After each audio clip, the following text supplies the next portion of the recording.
The Bridge We Forgot We Were by Tony Angelo. We stand on opposite shores calling across a river we did not create.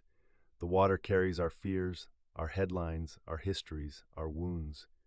We point to the other bank and say, "There is the problem," and from the other side comes the same reply. Yet beneath the noise, beneath the arguments that rise and fall like restless tides, there beats a truth so ancient it has survived every empire, every border, every flag, every certainty. A human heart, not a liberal heart, not a conservative heart, not a rich heart, not a poor heart, not a city heart, not a country heart. A human heart. It knows the language of loss without translation. It recognizes tears whether they fall in a mansion or a trailer, a penthouse or a shelter, a distant nation or the house next door. A mother fears for her child. A father hopes for tomorrow. A young person wonders who they will become. An old person wonders what their life has meant. The details may differ, the longing does not. Yet somewhere along the road, we began collecting labels as if they were treasures. We carried them like shields. We polished them like armor. And slowly, without meaning to, we forgot the face beneath the mask.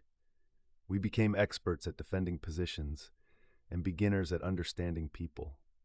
We learned how to win arguments while forgetting how to keep friendships. We mastered the art of speaking and neglected the miracle of listening. But what if wisdom is not found in proving someone wrong? What if greatness is not the volume of our voice, but the depth of our compassion? What if courage is not standing against one another, but standing beside one another when it would be easier to walk away? Imagine a world where curiosity is stronger than contempt, where questions matter more than accusations, where disagreement is not treated as betrayal, where people are not reduced to a single vote, a single belief, a single mistake, or a single moment.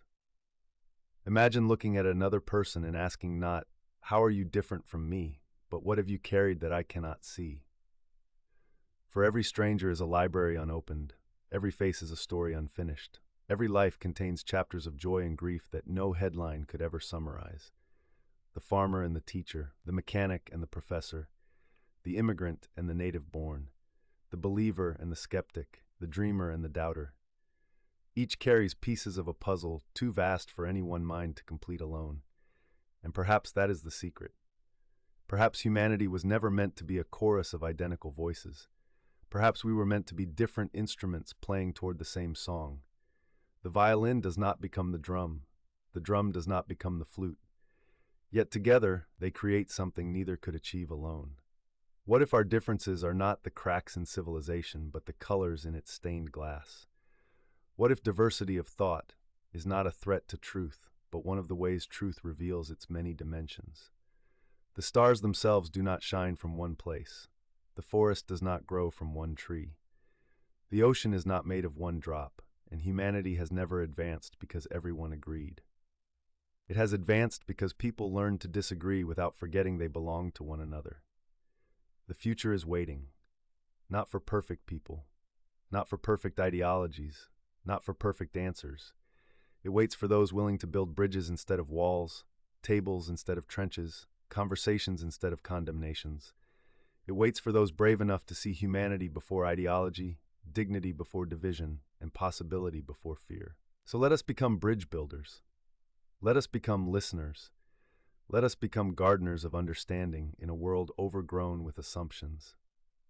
Let us remember that every person we meet is fighting battles we may never know. And let us leave behind a legacy greater than being right. Let us leave behind a legacy of being kind.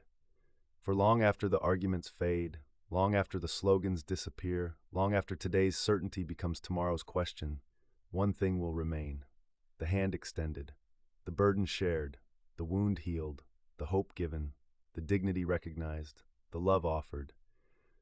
And perhaps one day, children not yet born will walk across bridges we were afraid to build. They may inherit a world where conversation is not weakness, where curiosity is not suspicion, where differences are not weapons but invitations to learn.